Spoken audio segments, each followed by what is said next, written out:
ESPN 9 news. मैं हूं रोहित वर्मा।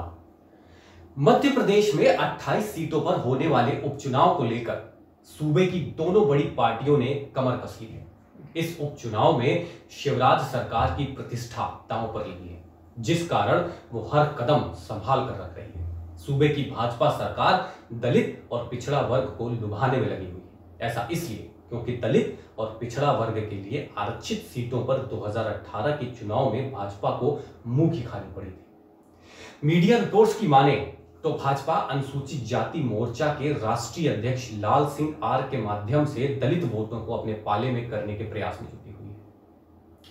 और दूसरी खबरों की माने तो भाजपा दलितों को अपने पाले में करने के लिए विधानसभा स्तर पर दलित समाज के प्रमुख लोगों के साथ सीधी बातचीत कर रही है। भाजपा इन्हें यह बताने का काम कर रही है कि 2 अप्रैल की हिंसा के बाद किस तरीके से भाजपा ने SC/ST एक्ट में संशोधन करने का काम किया।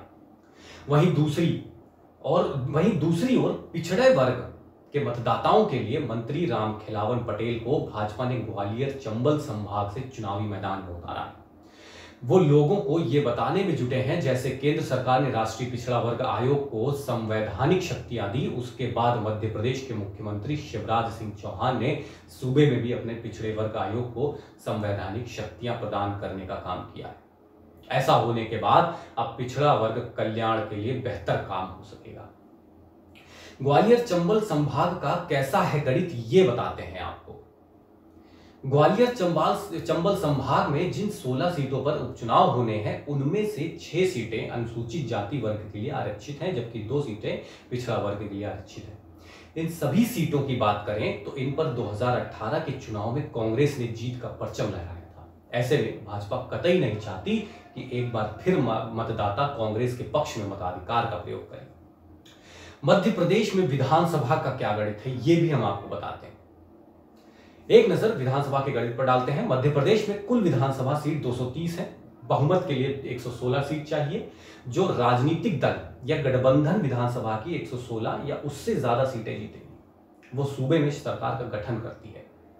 वर्तमान में क्या स्थिति है, अभी जो स्थिति है वो हम आपको बताते हैं। भारतीय जनता दल, उसके पास कितनी सीटें हैं? उसके पास है 107 सीटें। भारतीय राष्ट्रीय कांग्रेस के पास है 88 सीटें। बहुजन समाज पार्टी के पास 2 सीटें हैं और समाजवादी पार्टी के पास 1 सीटें हैं। और जबकि जो अन्य होते हैं, निर्दलीय सूबे विधायक होते हैं, उनके पास है 4। उपचुनाव के लिए रिक्त सीटें हैं 28। उपचुनाव कब है ये बताते हैं और क्या अहम होने वाला है इसमें ये भी बताते हैं। एमपी उपचुनाव की तारीख का ऐलान हो गया है। एमपी की सभी 28 सीटों पर 3 नवंबर को वोटिंग होगी। वहीं वोटों की गिनती 10 नवंबर को बिहार चुनाव के साथ ही होगी। इसकी घोषणा चुनाव आयोग ने कर दी है।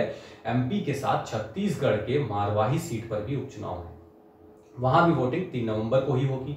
9 अक्टूबर को वोटिंग चुनाव के लिए अधिसूचना जारी हो जाएगी। 16 अक्टूबर तक सभी सीटों पर प्रत्याशी पर्चा दाखिल कर सकेंगे। 17 अक्टूबर को स्क्रूटनी होगी। 19 अक्टूबर को नामांकन वापस लेने की भी तारीख है। 3 नवंबर को वोटिंग होगी और 10 नवंबर को मतगणना, जैसा कि बिहार विधानसभा चुनाव 2020 को। वहीं चुनावी जिलों में आचार संहिता भी लागू कर दी गई है। वहीं इस बार प्रत्याशी ऑनलाइन नामांकन भी दाखिल कर सकते हैं। डोर टू डोर कैंपेन में प्रत्याशी के साथ 5 से ज्यादा लोग नहीं होंगे। एमपी उपचुनाव में कोरोना मरीज भी वोट डालेंगे। चुनाव आयोग इसकी भी व्यवस्था करेगी। चुनाव प्रचार सिर्फ वर्चुअल होगा। इस वजह से इस बार सुबह 7 से लेकर शाम 6 बजे तक वोटिंग होगी। इस बार 2 अहम पार्टियों को टक्कर एक पार्टी देगी। वो कौन सी पार्टी होगी ये हम बताते हैं आपको।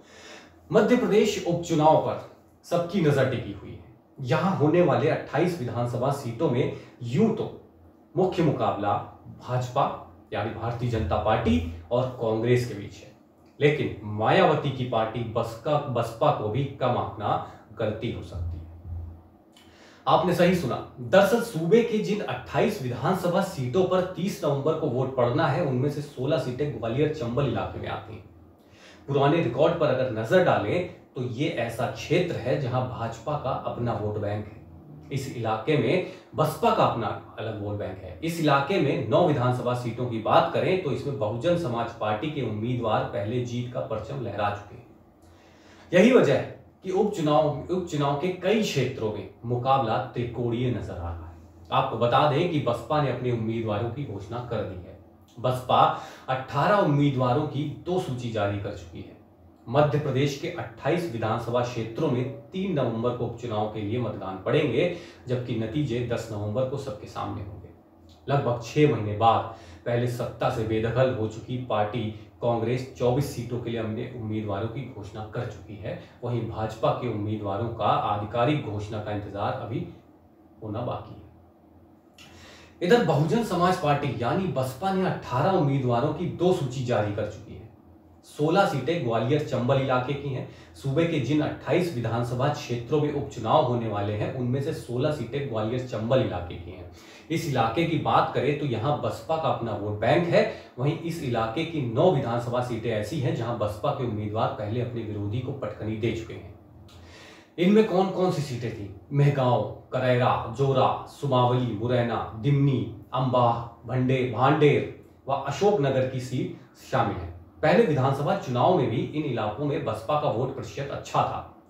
बसपा का गढ़ माना जाता है।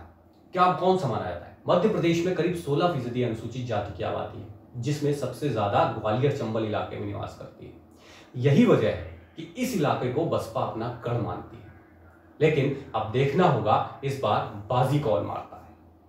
अगर आपको ये वीडियो पसंद आया है तो लाइक करें और कमेंट करके हमें जरूर बताएं। नमस्कार।